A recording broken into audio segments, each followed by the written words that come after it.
Good afternoon, it's your Wednesday afternoon bulletin and my name's Kevin Graham and I'm joined by James Mackenzie on what is another roasting day in central Scotland. James, how are you getting on?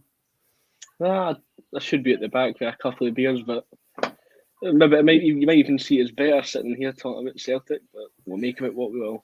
Well, I wouldn't have stopped you sitting at the back with a couple of beers actually doing Acsom, but we're only going to be here. We're only going to be here for an hour, so you're not going to miss much of the sunshine. Hopefully, what I decided today is because the game was covered on Monday by Colin and Paul, then Declan and the lads yesterday kind of wrapped up the game. So we get to Wednesday, we get to the hump day, and you're like, we haven't got a game to actually speak about the Sunday. Sunday seems so far away. So I just thought, well, we're now 6-7 weeks into the new season. We're into the past pre-season. We've had 2 domestic games, and I just wondered if this is lazy journalism, complete and utter lazy journalism for me. See how websites and papers go like that, 3 things that we've learned from the games, 3 things that we've learned about, so I sent you a wee message going, as somebody who's a culprit publishing those articles in the past, I'll just keep my mouth shut. Oh, well, I didn't mean that, mate. Sorry. I didn't mean to publish these type of articles in the past. But it seems to be a trope, eh? It just seems to be, I publish what these articles, and they must get hits. Folk must like them. Yeah. Just because I didn't read them. Let's lead it that sort of a list sort of thing. People are a sucker for lists.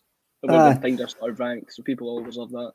Just because I didn't read them, doesn't mean to say that they're not popular. I mean, I like a lot of things that are not popular, but there we go. So I says, put 3 things we learned for pre-season and the first couple of games. And it came up with a tagline there, the remarkable rise of Greg Taylor under Ange Postecoglou. One of the things that I had written down, James, was basically we are seeing internal improvement for players that were there last season, and I think that's fairly obvious. And what was your point on Greg Taylor, which kind of ties in with that? Well, mine was, I thought Bernabe, I had really high hopes from when we signed him, but he's not really had as much a look in as maybe I thought. So I've had written down here, Bernabe maybe further off the first team than we initially thought, but that could just be a testament to Greg Taylor's quality, which again links to the internal improvement of players in the club. Aye, and there has been internal improvement. What I'll say to everybody, it's in the comment section just now. There's over 200 watching live. Please like and subscribe. Also, I want what have you learned about Celtic in the first couple of weeks of the season that has surprised you or you didn't expect to learn about Celtic? I mean, it saves me doing the work. If you come in with decent points, we can discuss that, because I never prepare anything. I mean, I'm just lazy. I'm like just the Christopher Julian of trying back and stuff like that. Right, Greg Taylor. Crash Awesome was the first comment. I wonder how you're going to spin the remarkable rise, yet say how you've always rated him.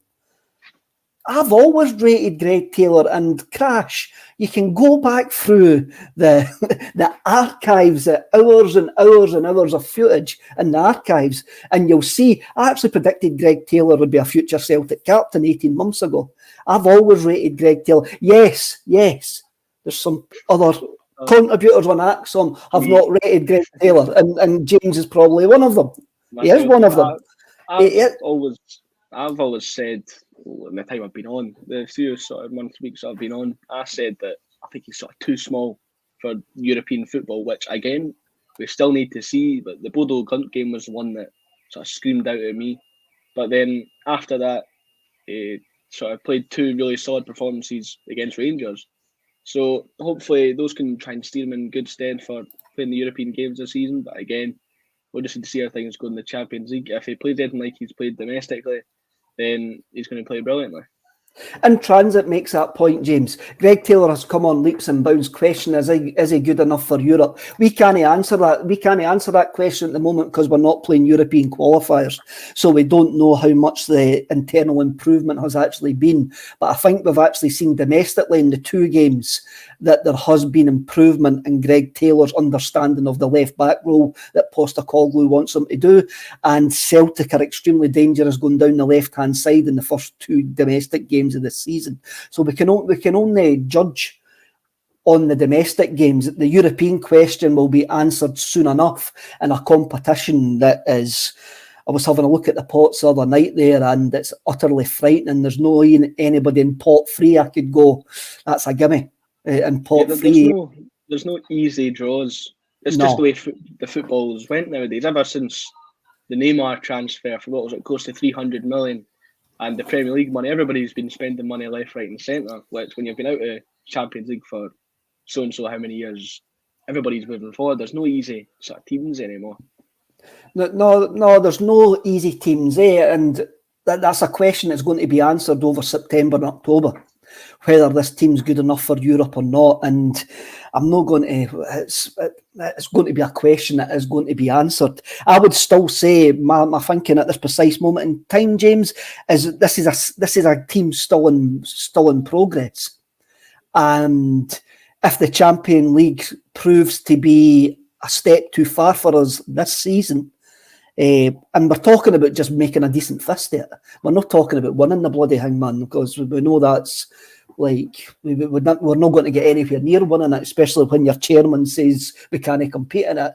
But I think we still have to keep it in the back of our mind. No matter what improvement we see, we're still in transition. We're still building a side. If you look at our neighbours across the water, it took them 4 years of virtually having the same side to get to a European final. Yeah, well, there's a lot of work to do, especially considering how long we've been out of the Champions League. I don't think we've been out since Rodgers last season. He was in the Europa League since Rodgers' second season, and even when Rodgers was managing us in Europe, we got absolutely hammered 90% of the time. But since then, there's been a few sort of the teams sort of breaking the niche that it's only the bigger teams in the Champions League. You've seen teams like Ajax getting to the Champions League semi-finals. Monaco got there. Teams like Porto, Atalanta, Villarreal have been getting really far in the Champions League. So that should just give Celtic all the hope in the world that they can go far and try and push on and sort of make a splash for ourselves in the Champions League. It remains to be seen when it'll be done. It does remain to be seen if it will be done. It's a competition that sometimes I think we get blinded by the utter riches that the club earns, and the club see it as a profit-making exercise, which, especially under the last regime, funded years of failure. A couple of years in the Champions League, and we could actually no qualify for 4 because they basically made so much profits. And I don't want to be like that. I want to go in and make a decent fist every competition that we go in. But Ian Matheson makes a comment: Are we not one of the not easy teams? Do you think there's anybody looking at pot 4 going like that? I don't want Celtic. To be honest with you, no. I can see teams looking at Celtic and they're saying, I would take them, just because of how we've been in Europe. And we've given ourselves that image over the last few years when, in sort of the early 2000s to the late 2000s, teams were scared to come and play against us. Teams like Manchester United under Sir Alex Ferguson were coming to Celtic Park and we were beating them. And we've completely lost that image due to the board's lack of ambition over the last few years. But we need to try and restore that image of Celtic Park again in the European eye. It is, and I agree with you. Again, we should maybe disagree, but I agree with you. I think anybody in the pots 1 to 3 will look at pot 4 and go, I fancy Celtic, as you say, just because of the recent record. And also, as well as a novelty factor, that they get to play at the absolutely fabulous Celtic Park on a Champions League night, which is so renowned over Europe. And they'll come and enjoy it. But I didn't want them to come and enjoy it. I want them to come and actually get a bit of doing. I want them to I want them to get a game, eh? We need to make Celtic Park a stadium that European teams are scared to come to again. Like, remember when Real Betis came over in the Europa League? I know it was a dead rubber game, but there was fans swapping scarves with them at half time. When I'm pretty sure the game was level. Like, come on. I'm not talking about battering the away fans and that, mate. No, I'm not talking about that. I just want their team, like. I'm talking about make Celtic Park that a stadium like people are scared to come to. Teams don't want to come here. Make it as loud as we possibly can. We don't want to be friendly. We don't want to be pushovers because that's going to rub off on the players. No, we didn't want it to be friendly and pushovers, but we didn't want to make it a place where folk will fear fans. I'm not talking about because we're going to lob bottles and that at them and stuff like that. Eh? I mean, yeah, I'm not talking about that. Obviously. Urban, come on, mate. And Kevin, what if Chelsea come to town? Well, if anybody swaps a Chelsea scarf with somebody, then they deserve everything that's coming their way. That's all I'll say. I mean, that wouldn't. You've got Chelsea, Ajax, Hamburg, not a couple of other clubs that would probably appear and. You won't be seeing Hamburg in a European competition anytime soon. I know. I just mentioned Hamburg off the top of my head there. Eh? I'm sure Hamburg turned up with Copenhagen a couple of years ago when Copenhagen arrived at Celtic Park. But there will be a couple of like teams that you won't like their supports, like Atletico Madrid. There's history with Atletico Madrid and stuff like that. Eh? There's other ones that would be a perceived loving, like Liverpool and stuff like that. Man United in the Champions League. Are Man United in the Champions League? I don't think they've got any European football this season. I don't think they've got anything. I think any English team bar Liverpool would be tasty. I think because you would get the whole the hypermeter would come out there, and Monty rightly comes in and says, "Our friends from Amsterdam who are not our friends from Amsterdam." There's a couple of teams that would be tasty, but I want on the pitch. I do not want teams to come and enjoy playing at Celtic Park. And we've got to get that balance right, and we've got to actually make sure we get that balance right. Robert Whittle, over the last 12 months, Ibrox has got it now. I don't think that result last night was any surprise to anybody as soon as they scored the first goal just before half-time. So it was like they're going to overturn this because the run to the Europa League final proved that their home form got them to that Europa League final. Yeah, even when they were like last year on the road to the final, when they were losing away from home, I always knew they're going to overturn it at home because when the crowd are encouraging and egging the players on, the team can go on to do anything. As you can see there, they got to the Europa League final, so we should be doing the same thing in the Champions League next year, trying to push the players on. Because when there's these bigger teams coming to town, the players might have, I don't want to say a lack of confidence, but they might be thinking, oh, look at these players that we're standing across the park from. We should be trying to push them on and be as loud as we can so we can get those results. Because we can see when the fans are on side and the players and the fans are in unison, the results sort of reflect that. Definitely. Who comes in? Anthony Ingalls tells me that Man United are in the Europa League this season. They've maybe got a chance of winning that Europa League. You've got to say that any club for England's got a chance of winning that Europa League. Just this year drops in for third in the Champions League because there's occasionally some big teams that come in for these, like Barcelona, like us, hopefully. Yeah, like us. Like us, hopefully. Lubo Maestro, what a great name, with Jimi Hendrix as your avatar. Players would want to experience the unique atmosphere. Celtic can do anybody at Paradise. Lubo, I really want to believe that, but I think that aura round about Celtic Park has disappeared, probably since Gordon Strachan left. I think that was the last time we could get results quite seriously at home against anybody, and that was 15 years ago. I think was the last time we could actually say that Celtic Park was any sort of a fortress whatsoever. I remember Bayern Munich coming to Celtic Park, getting a nothing draw and celebrating as if they had won the Champions League in front of their away support. Would you not say it was the same in Lennon's first tenure? Because we got the Barcelona result then. Aye, then Juve came and back pocketed us 3-0 quite easily. That's when Lennon dressed up as the Godfather over in Turin. He had these the Italian outfit on. I can't remember that, James. I can't remember, but I did remember. They patched his tracksuit for a nice wee suit on the Turin touchline over there against Juventus. Did they? There you go. What about Stephen Craigan, James, saying that Neil Lennon would be a perfect fit for the Motherwell job? I don't know. Lennon seems to be enjoying himself in Cyprus. Nice hot weather. He's just got Tom Rogic over with him. What has he secured that signing? I'm not 100%. I know Adam Matthews is there. He's bringing all his pals there with him. Nice son. There's surely a tenants bar there somewhere. Lennon will be having a great time over there.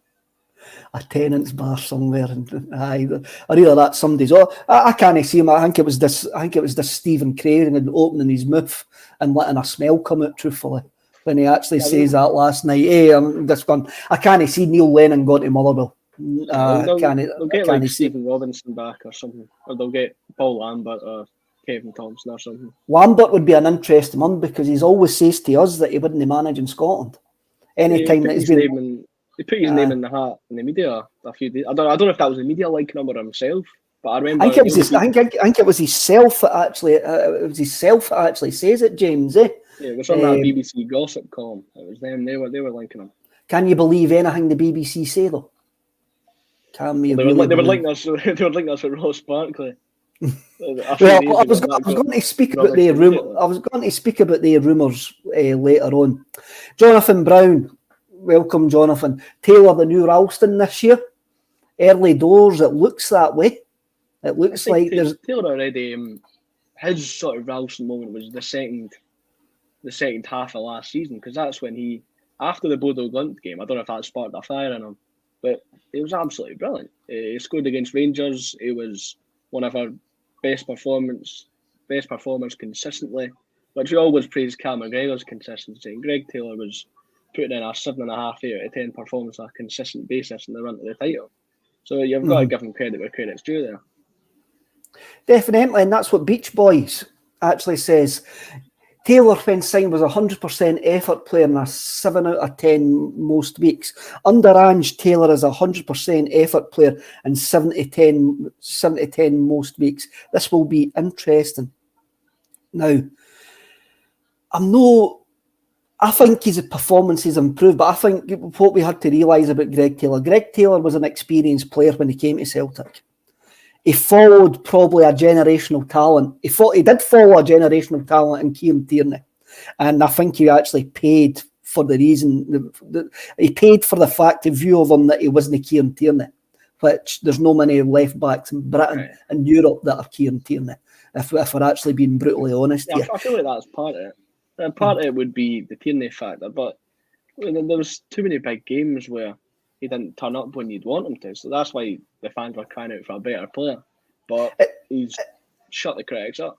It's completely different playing for Kilmarnock than coming to play with Celtic.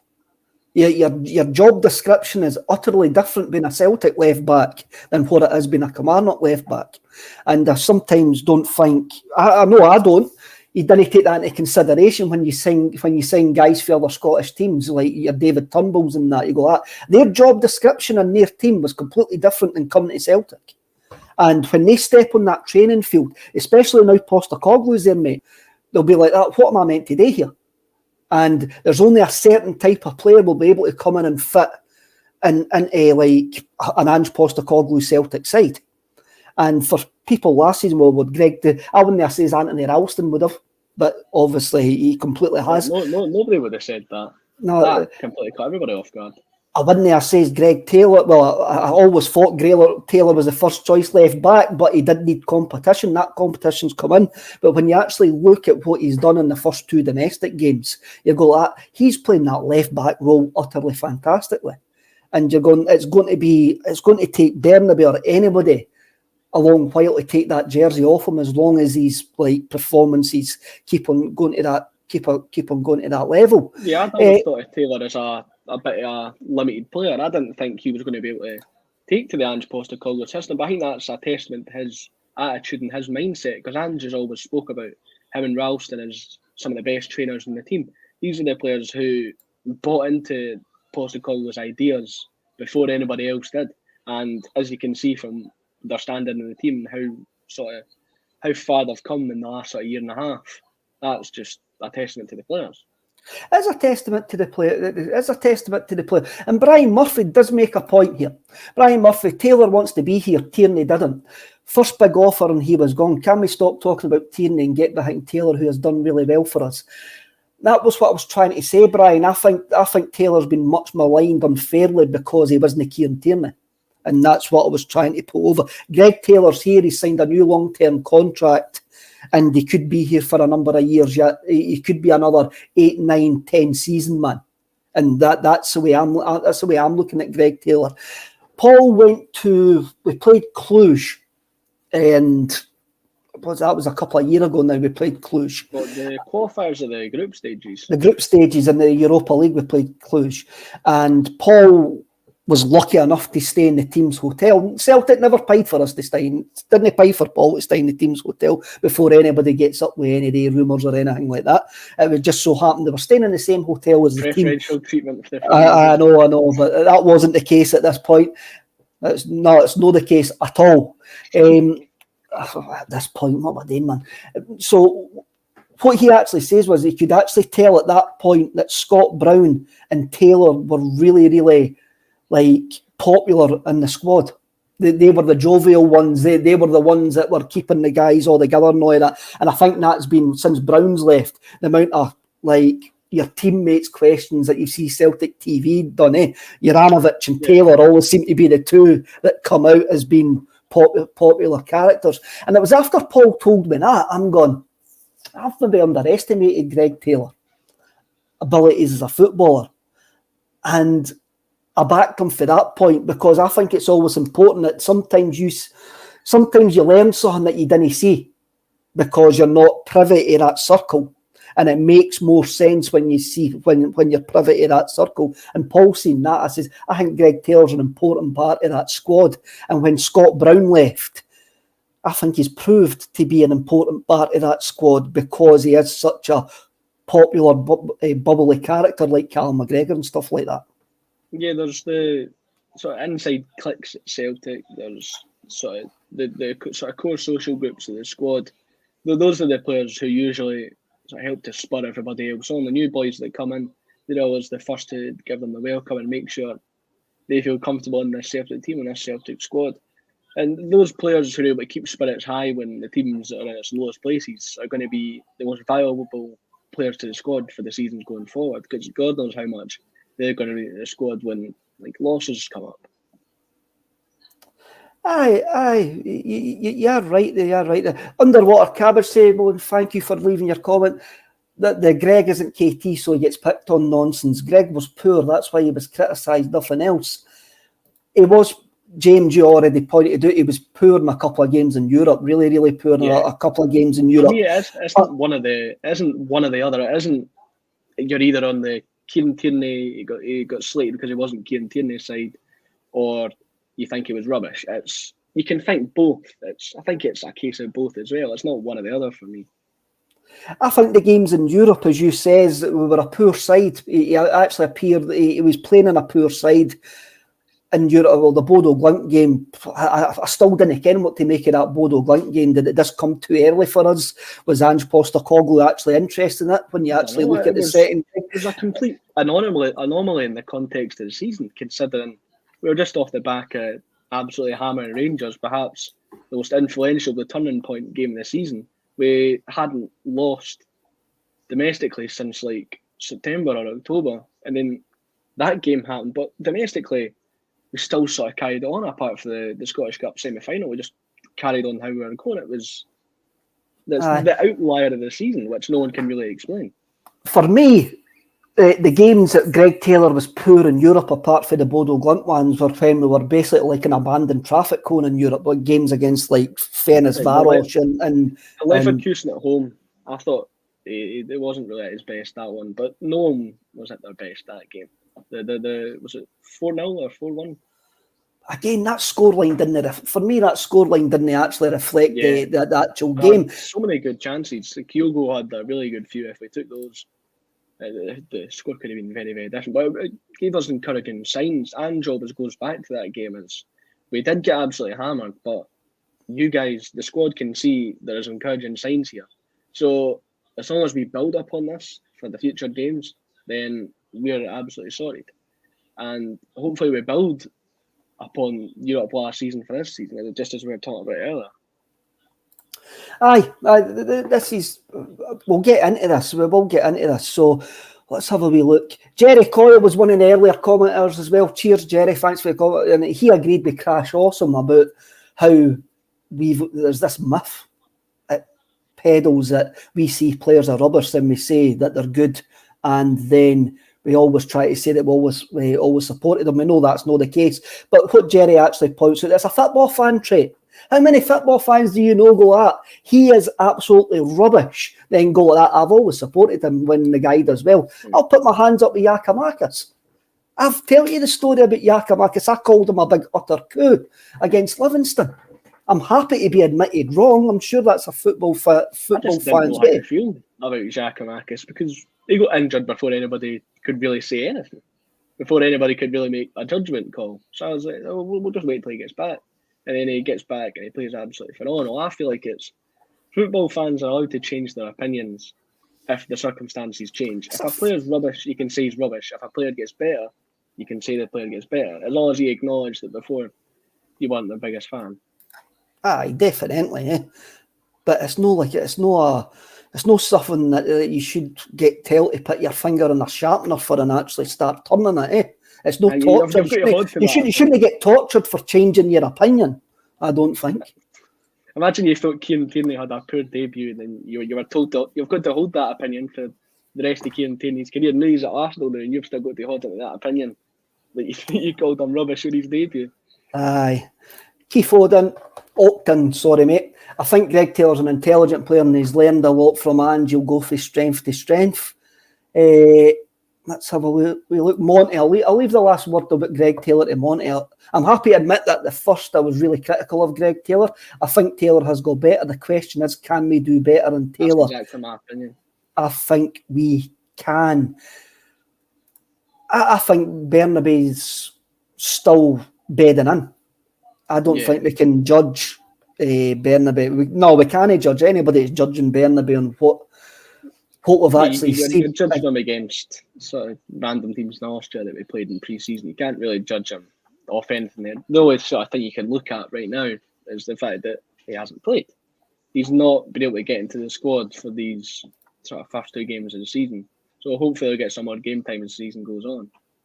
Because I think he will eventually take Greg Taylor's position, just because I think he's signed to be a player that we can sell on in the future. I think a lot of the Scottish players we signed, they're going to stick around for the long run. I know Kieran Tierney kind of bucked that trend, but I think a lot of the Scottish players we have are going to be there for the long run. But when you're signing a player from Argentina, they don't really know how big Celtic is until they play for them. Like, that's kind of going off topic here, but when people were annoyed that Kieran Tierney left, I got that because he was given I'm a Celtic fan. But when players like Edward and Ayer leave, it's like, these guys, Celtic isn't the be-all, end-all of their career. They're not Celtic fans. They're just here to go sort of as high up as they possibly can. The Premier League was ultimately where they went.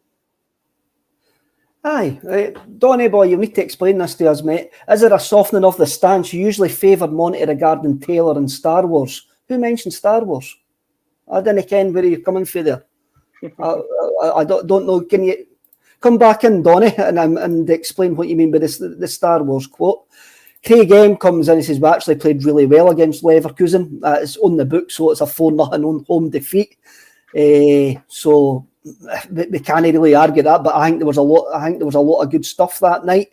Encouraging signs. Craig Hazel, hail for the poolside in Lanzarote. I bet it's just as warm here, Craig, the day than it is at the poolside at Lanzarote.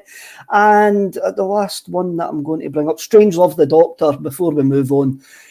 Champions League draw. He wants Real Madrid, Liverpool, Sporting Lisbon. That's a you want us to finish as the worst team in Champions League history.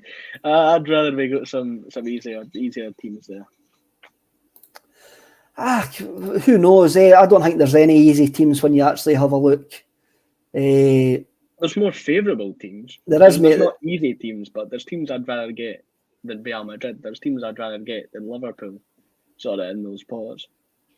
I'm getting told that for Brian Walsh that Donny meant Starfelt, no Star Wars. So that makes more sense now, Donny. There we go. Right, the three things, the lazy journalism that I say is the three things to write down what we've learned about Celtic so far. One of them, my first one was, we will give teams hope against us.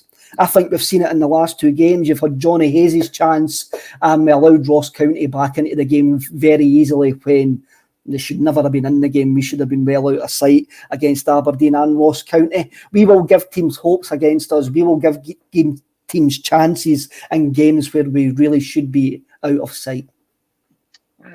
I'm not too sure. I think this is just sort of early doors, and you're forgetting that we've not had sort of Carl Starfelt in the defence either. I don't think we're going to give up as many chances when we've got the sort of solid and settled defence that we had in the first place. We're still in the transfer window. There's still sort of other things that can happen around the team. The team's still getting settled for this season.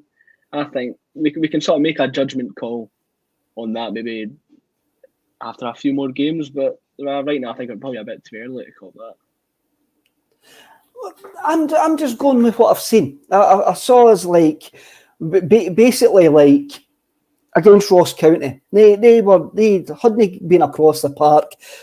They get one corner kick, bang, it's in the back of the net, and you're sitting there going. It's typical last season as well. At that point, my stream had went down and I had to go back on Radio Scotland, and I'm like, how's this ended up 1-1? What I was watching, I says Ross County were never in this game. Then you've got the Johnny Hayes miss, and then we've got Joe Hart's fabulous save at 1-1. And I'm going, we're going to give teams hope against us, and there's going to be times where we won't outscore teams. But we're going to give up chances, and we're going to give teams hope that if it's 1-0 after 60, 65 minutes, that they are going to get one chance against us. I think that's something that we need to actually just admit is going to happen. If you look at the other side of the coin, though, and you look at the amount of chances we're missing as well, how about when we start scoring these chances? We're going to start blowing teams out the water. I think there's a lot more to come from Celtic in an attacking sense than there's sort of a lot more goals to be conceded from a defensive stance. I think we've got a lot more to come as far as goals are concerned. Robert Little, you're spot on, Kev. If Joe Hart doesn't make that save at 1-1 against County, I didn't think we take 3 points when the game should have been done. That is completely, for me, that's completely true. And Michael McDonald, we will get into the Oasis podcast eventually, Michael. I know that you ask that every time that I'm on. Things we've learned, Joe Hart can make saves, Lottie is left. Want to come what I found funny, James? Like, folk gone, Joe Hart made a save as if the Celtic goalie's not allowed to make saves. That's what your goalkeeper's there for. Your goalkeeper's there to make saves. I think we've just been used to... We've seen it over the years as well. We had to endure a Universalis Barcast, so... I think if you let me celebrate Joe Hart making his saves, I would quite enjoy that. Well, I remember was it one of the European games last season when Joe Hart made a double save, and the cheer was just as loud. Was back. It was the first game the entire crowd was there. It was jabbling at home, the 3-0 game. I think we were 3-0 up at the time as well. Just to see a goalkeeper making a save was just enough to get the crowd off their feet. That shows the sort of state we were in last year. But then that's just PTSD, isn't it, for the season that we had before with Barkas and Bain. I mean, before that we had big Fraser Foster for a number of seasons as well. Then Craig Gordon, who was a fantastic goalkeeper for us.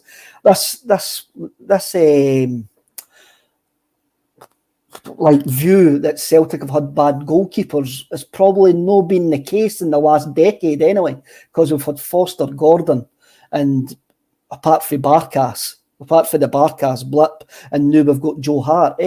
So I think we've always been quite fine. We're not going back to the days when you had Gordon Marshall. Kidinoni was a goalkeeper. He was a hairdresser. Kidinoni was a goalkeeper in part time. See, we're not as bad as that. Yeah, it was just sort of Barkas. Even Craig Gordon was sort of liable to add that sort of lapse in judgment. You just got to look at some of the European games, for example. But most goalkeepers have a mistake in them. Even Alisson at Liverpool's pretty prone to a mistake. So I think you can't really knock goalies too much for things like that. Definitely. David Ferguson does point out, when I say we'll give teams hope, did we not score an or two goals? Aye, we did, David. But the point that I'm trying to make there is, like, I think teams will have a look at us and know fine well they could get a scalping, but they'll always know there's a chance there. They'll always know that they can maybe take a chance for a set play or something like that. And I would rather teams had no hope against us whatsoever after 20-25 minutes. Yeah, you can't really get that every single game though, especially this early on in the season. We're not going to be able to exactly have a 10 out of 10 performance every single time at this sort of point in the season. Pat O, Gordon Marshall, darn the hair do we care. Do you know, James, this is before your time, that Gordon Marshall used to cut the players' hair? He was a barber to trade. He was a barber to trade. Scott Howe. Barkas now runs a successful kebab merchants at Springburn. There we go. I thought he was somewhere in Holland, was he not? What other things have you learned so far this season, James? Well, the things I've learned, my first sort of thing I've learned from this season is, well, I've got strength and depth all across the board. I think this is the best prepared Celtic have been for a season in years. You would think the sort of seasons where we're going to be playing Champions League qualifiers, Celtic would be as best prepared as we possibly can. But the one season that the team actually does look ready a couple of weeks before the season starts is a season where we've got Champions League group stage football. I think you've just got to look at the strength and depth. Stephen Welsh came in for Carl Starfelt against Aberdeen. For me, he was the man of the match. I thought he was absolutely brilliant when he stepped in, even in pre-season as well. And then look at the Ross County game last weekend. Moritz Jens steps in because Welsh and Starfelt are out, and he scores basically the winning goal. And I thought he put in a fairly solid performance as well. There's a lot of strength all across the board. You've got Giacomakis as a backup to Kyogo, arguably two of the best strikers in Scotland. There's so much quality all across the board. It's only going to serve us well for the rest of the season.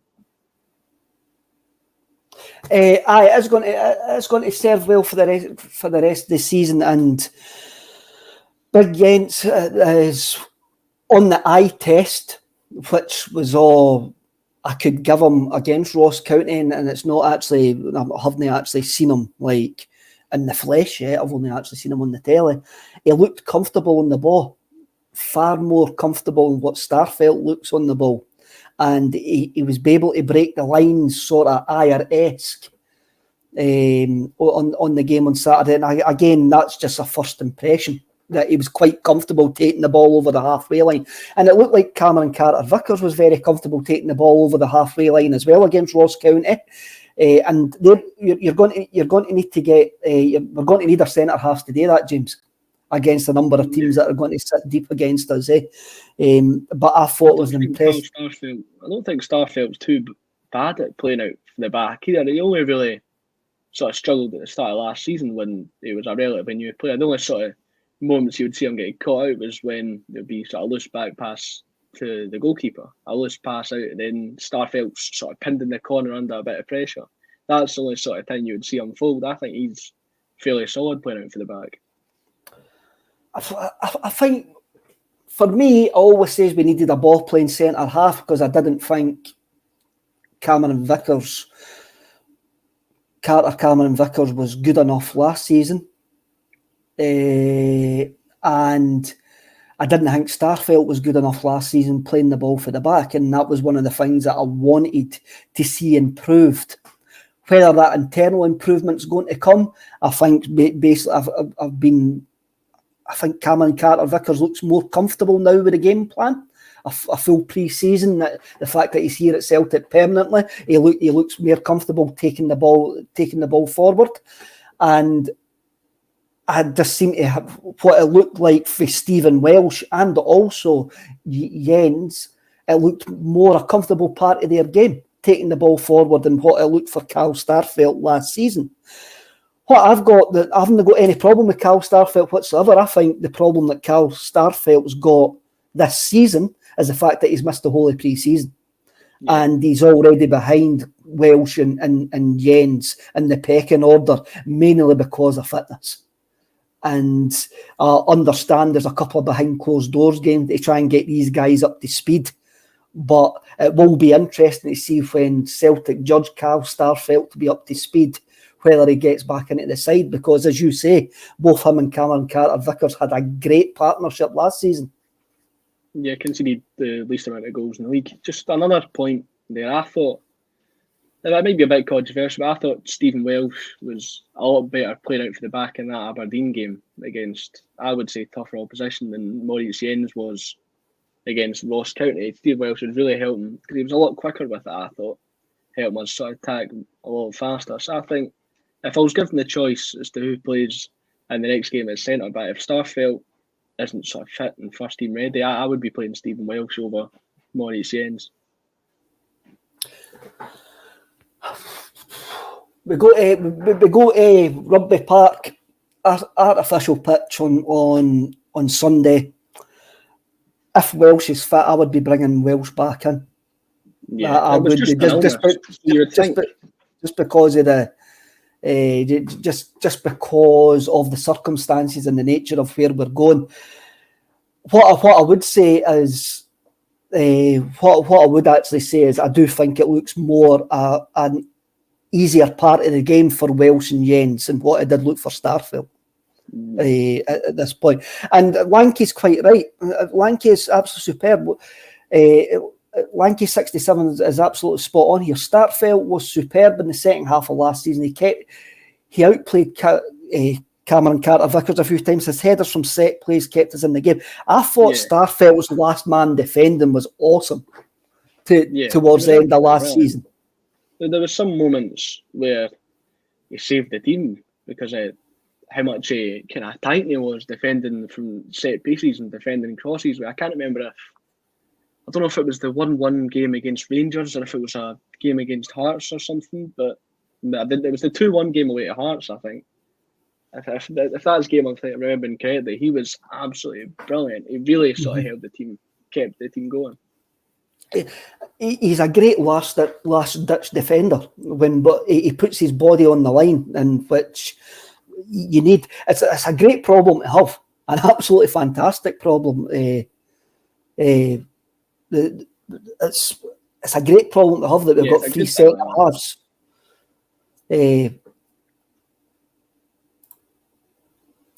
Brown Warrior comes in, superb. Last 3 games he gave the ball directly to attackers when there's an easier pass on, blinkers on. Is that Starfelt or Welsh you're speaking about there, Brown Warrior? If you come back in, then we'll answer your point. We'll discuss your point.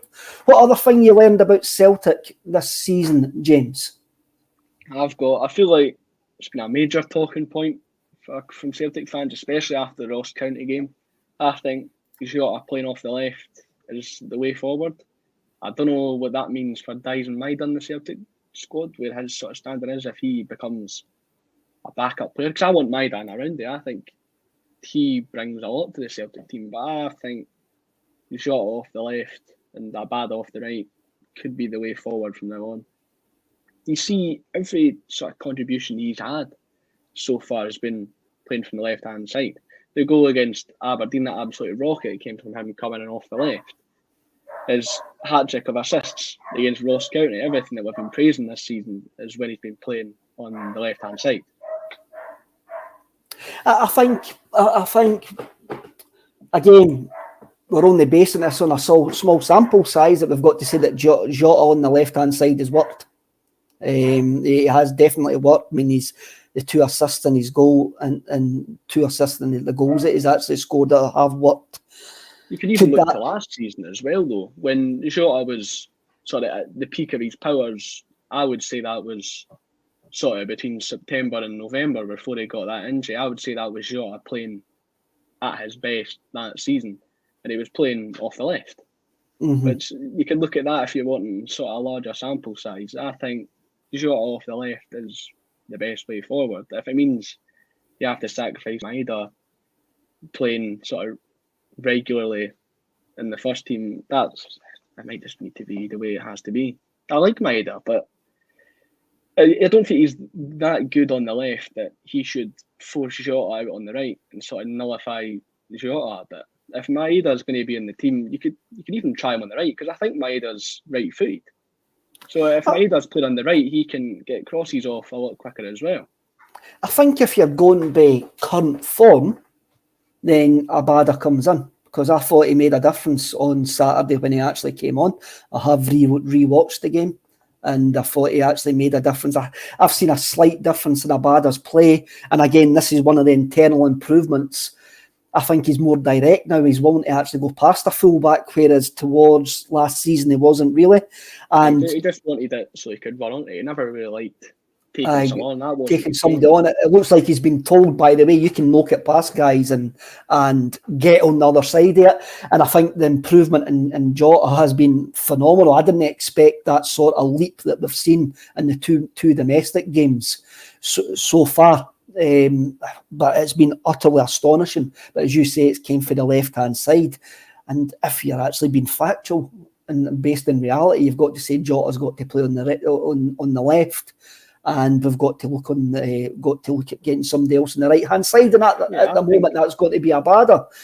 Callum Harding made a shot on the right if he's fit. What he brings to the team is his pace, his hard work, and fast crosses. If he's right-footed, he can get the crosses off quicker. That's you should really look to give it a go, because of how attacking we are. It's only going to make us even stronger.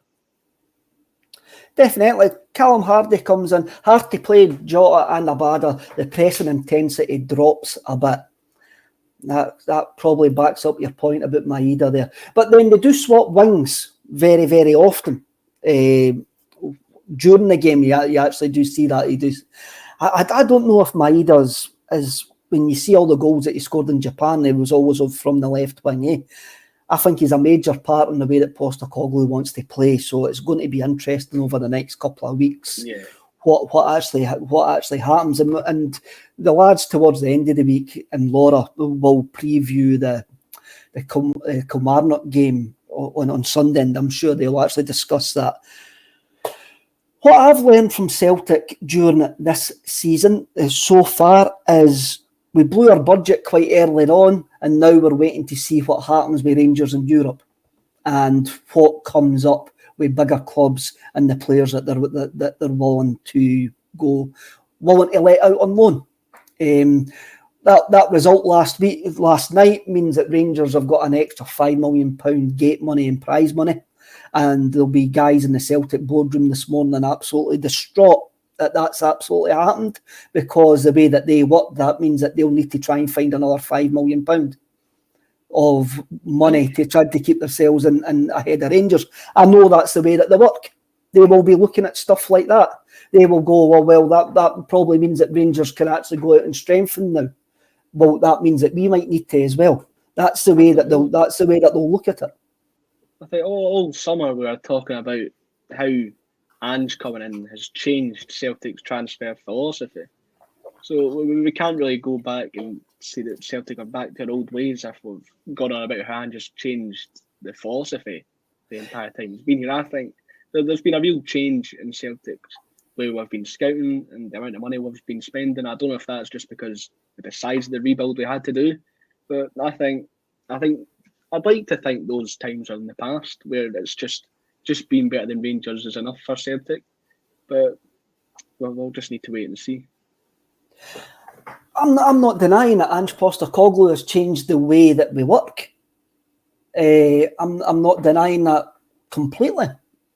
What I'm actually now saying, I'm sure Postecoglou doesn't actually pay any attention to what's happening to our rivals, that he's, as he says, he just cares about our garden. But the guys who do the budgets, the guys who give Ange Postecoglou money to spend, how many weeks now is Ange Postecoglou saying we're looking to bring one or two more in, and nobody's actually arrived? Nobody's actually arrived. We've got into the stage now of the transfer window that I call Peter Lawwell time, right? Which was we would wait to see where the dice would land before we decided whether we would actually gamble or twist or not.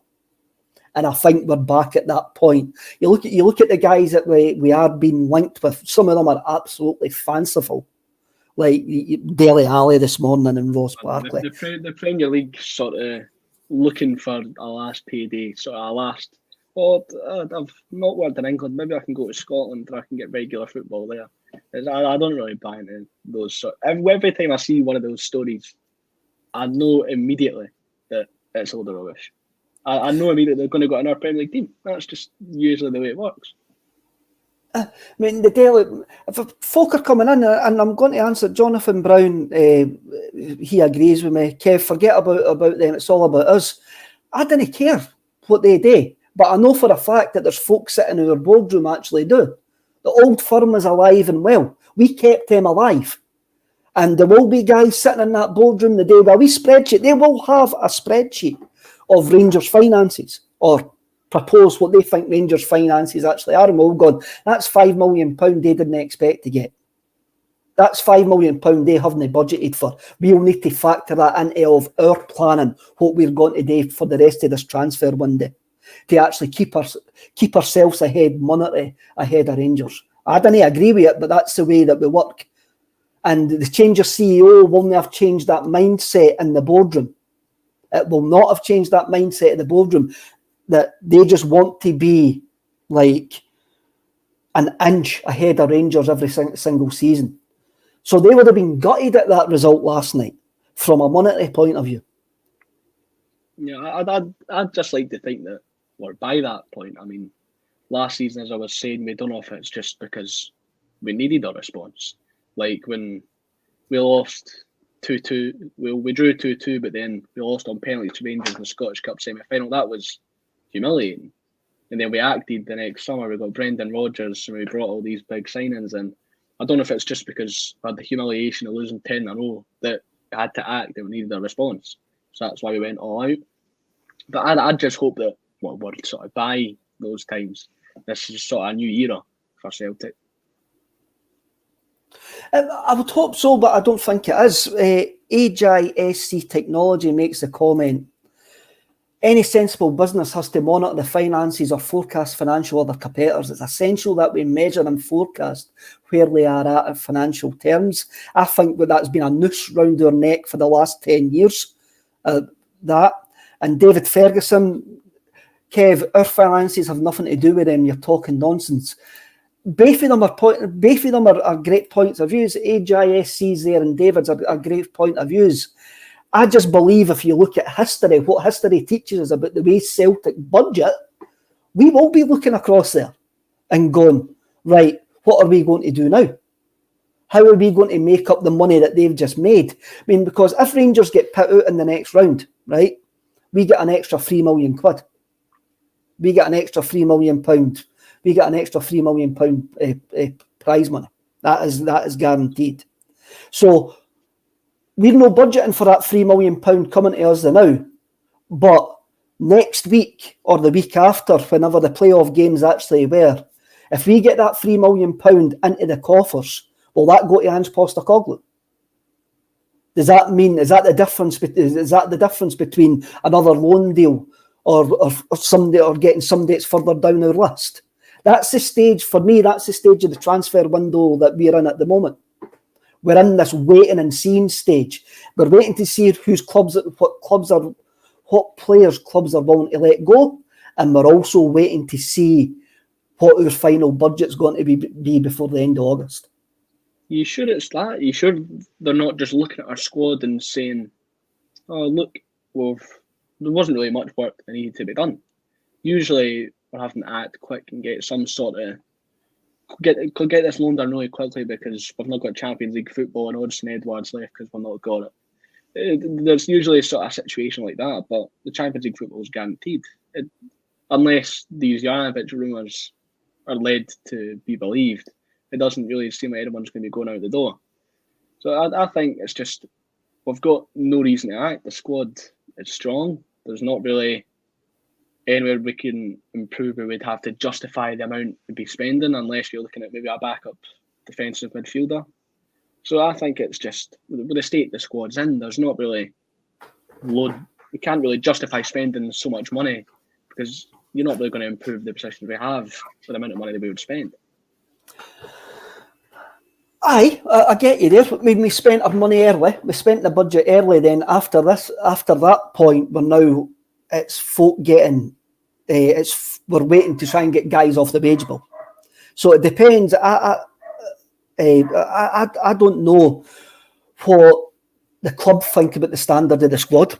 Whether they need to cut the wage bill, get the wage bill down, or whether Ange Postecoglou wants a smaller size squad or anything like that. That'll come over the next couple of weeks when we actually see what players will leave. We're sitting here just now waiting on players leaving. We're sitting here just now waiting and seeing players leaving, what players are available with clubs, and what our final budget is actually going to be for the playing side. For me, that's where we are, and that's why there's really, really nothing happening. And we're getting linked with the guy for Barcelona. I think that's a positive link, though. I think it's a positive link as well, but it's a loan deal. Good player we could get. But I think Barcelona, I think they renewed his contract for another year, so it was supposed to expire next summer, but they've renewed it, so it'll expire the summer after.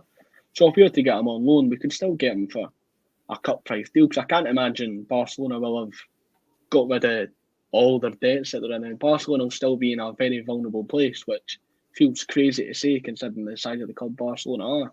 So I think you would still be able to get him for a sort of cut price deal that would be affordable for Celtic if we were looking to sign him.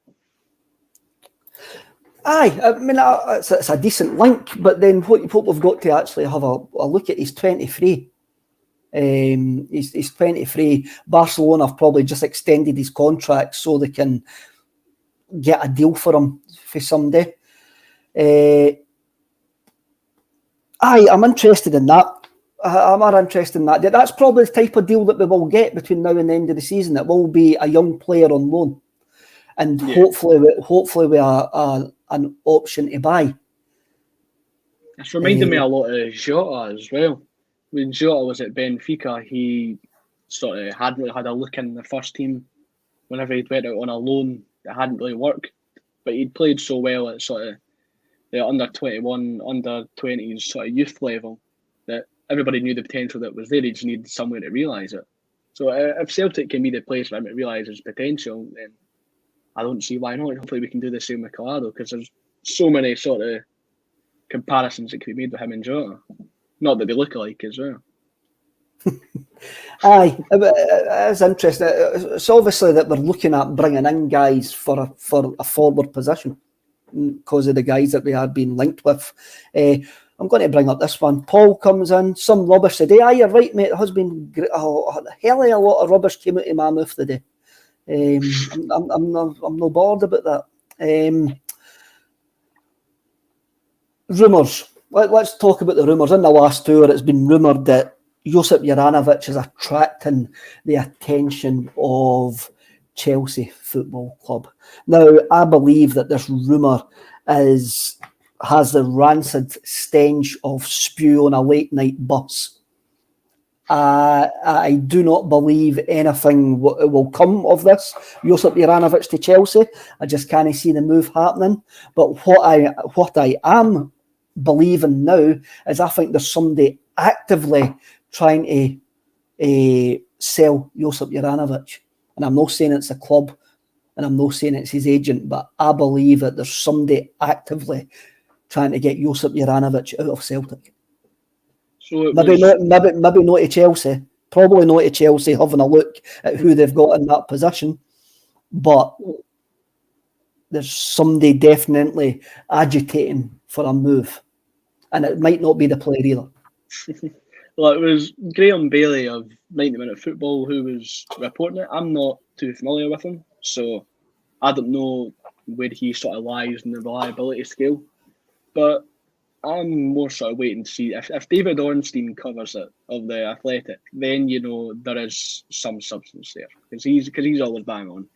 But I don't see it's only going to be a detriment to Ivanovic if he goes to either of the two clubs he was linked with. At Atletico Madrid, I would understand because I think he would get football there. But Manchester United, I know the two full-backs aren't very good, but they have spent 50 million on Wan-Bissaka and they've got Diogo Dalot there as well. Chelsea have got Azpilicueta and one of the best right-backs in the world in Reece James. Juranovic, we all know how good he is, but he's not going to get a look in. So I think it would be smart for him to stay at Celtic, let his value go up. There's only going to be more eyes on him after the Champions League and playing at a World Cup. So it would be smart for him to stick around. It would be smart for him to stick around, and he said all the right things, James, but it was early in the transfer window. We had the link to Atletico Madrid. Now we're getting to the witching hour of the transfer window, and all of a sudden you've got big Premiership clubs being interested. And as people are saying in the comments, probably quite right, it's either the press or the media or his agent is doing a very good agent job, trying to get him the signing on fee. I do believe, and this is just me. This is just my opinion. This is just my opinion. I do believe that we'll have more rumours about Josip Juranovic between now and the end of August. From my sanity, I'd rather just sort of kept it to the low, but I think they could just be doing it for clicks because everybody knows how big the Premier League clubs are nowadays. Chuck Chelsea or Man United in a headline. Chelsea and Man United fans, don't forget, those are the two fan bases that are desperate for signings.